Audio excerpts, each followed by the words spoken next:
Hi guys, good evening. Eto, nasa Apita ako dahil hindi ako nakapagluto. Dito na lang ako kumain. Ayan. Tendong po yung in-order ko guys. Na set na may udong. Ayan. Gutom na ako doon. Gutom Miss Inday. Napasok kasi ako. Ayan, late na kasi natulog. Ayan guys, ito lang hapunan ko ngayon. Ayan tayo guys. Let's eat. Gutom na sila kain. Para may lakas mag-work mamaya. Ayan guys, tindong. Marami naman ito. Ayan.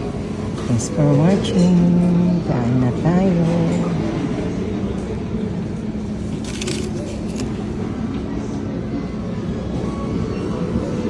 Thanks for watching guys.